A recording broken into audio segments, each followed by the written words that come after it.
Assalamualaikum warahmatullahi wabarakatuh. Bismillahirrahmanirrahim.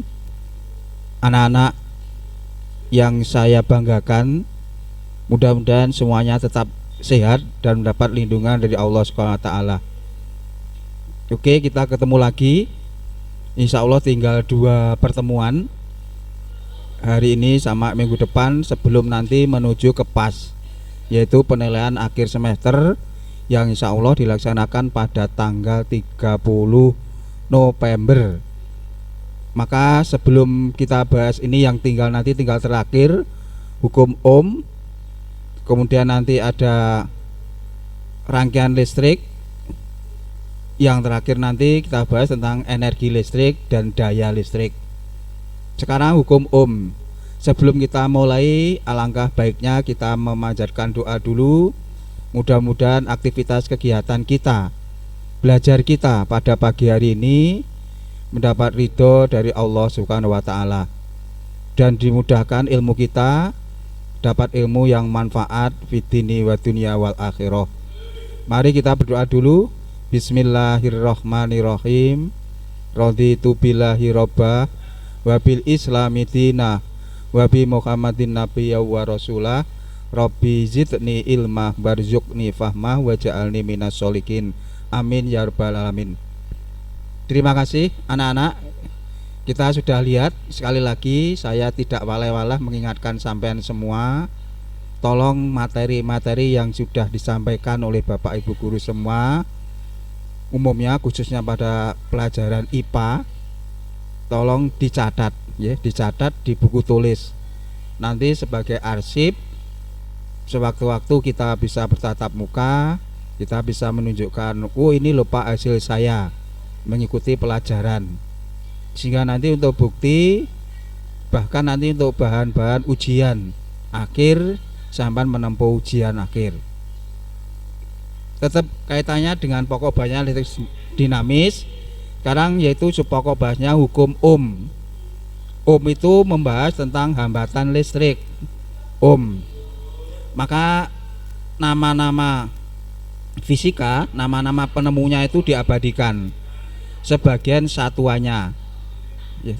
Seperti contohnya hambatan listrik, nanti ketemu lambangnya R, satuannya OHM, itu dibaca ohm, sehingga bahwa semua nanti ada kemarin arus listrik Pak ampere, itu penemunya ya ampere. Maka sekarang kita bahas tentang hukum Ohm tentang hambatan listrik ya. Kita lanjut, ini bunyinya, bunyi hukum Ohm. Jadi jumlah terhadap arus listrik I yang telah mengalir dengan melalui konduktor atau konduktor secara langsung berkaitan dengan perbedaan yang diterapkan dalam tegangan listrik atau beda potensial, dan tidak proporsional dengan resistensinya atau hambatannya berupa R. Maka nanti kita kenal seperti mungkin ada konduktor. Apa itu konduktor? Ada semikonduktor, ada isolator. Berarti kalau konduktor itu penghantar listrik yang baik. Di buku paket zaman ada limuti apa, mungkin dari tembaga dan sebagainya, emas, itu ada sifatnya konduktor.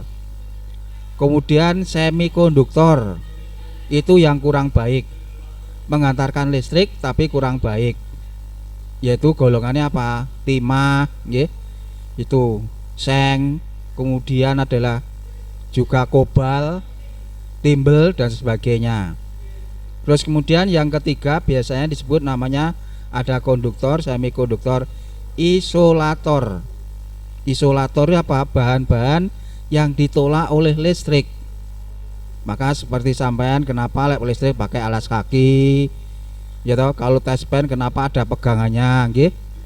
Kemudian apapun bedanya adalah gunanya untuk apa? Isolator itu ditolak oleh listrik. Di sampean setrika nggih, pegangannya pasti ada dari plastik atau dari kayu ya. Itu tujuannya apa? Biar tidak panas mengalir ke tubuh sampean, bahkan listriknya. Itu disebut namanya isolator. Ini hukum bunyi dari hukum Ohm. Ini persamaannya ya. Arus atau kita sebutkan hukum Ohm itu ini ya.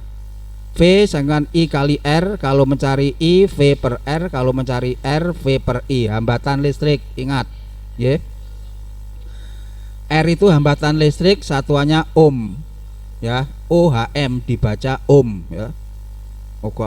Ya ohm tidak, tapi itu tentang hambatan listrik. Kemudian arus listrik adalah ampere. Kuat arus listrik satuannya ampere. Kemudian tegangan listrik ini sama, tegangan atau beda potensial itu satuannya volt. Maka ini rumus yang sudah tertera ini mohon dicatat betul, karena kaitannya dengan rumus persamaan nanti bahwa kita ketahui ini dihubungkan. Oh, kalau mencari R apa V per I, berarti beda potensial dibagi dengan arus listrik. Kemudian kalau I tegangan dibagi R, kalau mencari V I kali R. Ini pengertian. Sekali lagi mohon ini dicatat, karena kaitannya dengan rumus. Nanti kalau tidak dicatat, satu sampai mencatat sudah membaca, berarti nanti hafal ya, diingat nih. Karena kalau rumus tidak diingat, nanti bisanya ilmunya keling. Lek buka kelingan, tapi kalau tidak buka tidak eling. Ini selanjutnya saya berikan contohnya, okay? Contoh langsung biar sampai nanti ngerti dari persamaan itu, okay? Ini contohnya ya. Jadi langsung ya, kita bahas. Itu diketahui tegangannya adalah sama dengan tegangannya berapa? 10. Kemudian R-nya 10 ohm. Lah ditanya apa? Arus yang mengalir gitu. Jadi berapa besarnya arus yang mengalir? Maka bisa dilihat ini. Ya, bisa dilihat ini. Mencari I, maka besarnya itu berapa tergantung pada ini. I sama dengan V per R. Maka kita ketahui bahwa 30 bagi 10 ketemunya adalah 3 ampere ya. Maka jadi karena itu sama dengan 3 ampere. Ini contoh mencari arusnya. Dan contoh yang kedua, mencari tegangannya. Ya, sekarang mencari nyata juga. Sama. R-nya adalah 10, kemudian kaitannya dengan itu kilo ohm. Nah, ingat ya toh, kalau kilo. Nah, 1 kilo itu 1000 meter. Berarti kalau 1 kilo ohm berarti ya dikalikan 1000 sama dengan 1000 ohm. Sama. Yang kemarin mili ampere sama. Udah kilo ohm. Maka ketemunya 1000. Sehingga juga disama dicari I-nya adalah ketemunya apa? Ya. Ini Nah, ini. Maka jadikan gitu. 10 dibagi 1000 ketemunya 0,01. Itu kata ini. Maka dalam IPA, fisika terutama, itu tidak ada apa bisa tuh Pak, ya 10 dibagi 1000. Biasanya anak-anak terbalik, 1000 dibagi 10 bukan. Tapi V per R, V-nya 10, R-nya 1000, maka 10 dibagi 1000. Sehingga ketemunya 0,01. Kita ingat seperti itu ya. Kaitannya dengan maka bentuknya desimal. Jangan dibuat pecahan ya. Maka dibuat desimal. Pecahannya berupa pecahan desimal. Ini anak-anak dari contoh-contoh soal, monggo nanti dicermati ya, biar nanti sampai paham, mengerti dan seterusnya. Ini tujuannya bahwa kita ketahui untuk menghitung hambatan, arus, dan ini selanjutnya rangkaiannya. Ya, sekarang rangkaian listrik. Kalau hambatan sudah, kita lanjutkan pada rangkaian. Ya, kita kenal rangkaian itu ada 2, seri dan paralel. Ini. Jadi saya kira untuk hambatan yang sudah, katakan rangkaiannya berupa rangkaian seri. Seri seperti ini. Pokoknya ya tersusun sejajar memanjang seperti ini loh. Nah, ini seri. Nah, ini bentuknya seri sampai mungkin panjang. Ini juga lampu bisa disusun secara seri. Ya. Itu rangkaian yang disusun secara berjajar sampai jauh. Ya, sampai lihat contohnya wis penerangan jalan PJR, jalan raya. Itu rangkaiannya seri. Tapi nyalanya adalah gabungan antara seri dengan paralel. Karena ciri-ciri dari rangkaian seri, rangkaian listrik seri itu apa? mudah dirangkai. Sampeyan tinggal jajal aja. Kemudian satu, ya toh itu, jadi mudah dirangkai. Tapi kedua, ya, satu putus, yang lainnya ikut putus. Maka kalau misalkan dirangkai sampai 10 rangkaian, mungkin di rangkaian kedua itu putus, maka semuanya putus. Itu ciri-ciri dari rangkaian seri. Kemudian arus makin jauh, tegangannya makin berkurang, bahkan redup, tidak nyala. Itu yang disebut namanya ciri daripada rangkaian seri, ya. Tuh kaitannya dengan tadi, ya. Itu hubungannya dengan ini. Jadi saya ulangi lagi, rangkaian seri tadi cirinya apa? Bahwa ketahui mudah dirangkai, mudah. Terus yang kedua, nilai hambatannya makin besar. Itu kaitannya itu. Ditunjukkan ngapa? Ini rumusnya ini. R seri biasanya RS, ya.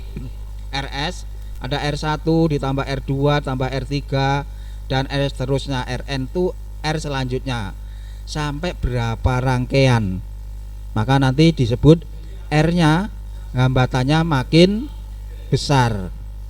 Karena contohnya R-nya adalah 10 ditambah 20 dan seterusnya, maka nilai hambatannya adalah makin besar.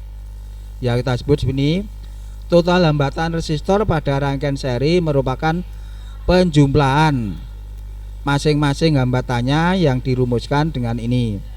Maka nanti dikatakan tinggal jumlah saja R1, R2 dan R seterusnya. Ini kaitannya dengan apa? Rangkaian seri. Jadi rangkaiannya seperti tadi, lampu disusun seperti itu ada. Kemudian yang kedua, ya toh, rangkaian paralel. Nih, rumus rangkaian paralel. Ini saya langsung ambilkan. Rangkaiannya nanti beda. Ini yang disebut rangkaian paralel, yaitu sesuai dengan hukum Ohm, maka total hambatan resistor pada rangkaian paralel merupakan jumlah dari kelebihan hambatan tiap-tiap komponen dan dirumuskan sebagai berikut. Misalkan RP itu rangkaian paralel, bukan rupiah, ya. RP seperti ini. Maka di bawah ini R paralel itu ada 1/R1, 1/R2, 1/R3 ditambah 1/R ini R selanjutnya sampai nanti besarnya hambatannya sampai tarik hingga. Itu hubungannya dengan apa? Yaitu rangkaiannya berupa rangkaian paralel. Tujuannya apa? Ciri-ciri rangkaian paralel saya sebutkan satu, rangkaiannya rumit. Ini contohnya di rumah sampean, Mas. Di rumah sampean kan ada listrik dan dipasang instalator. Mulai dari yaitu teras, ruang tamu, kemudian adalah ruang istirahat sampai ke dapur, ke sumur, bahkan ke belakang, nyalanya kan sama.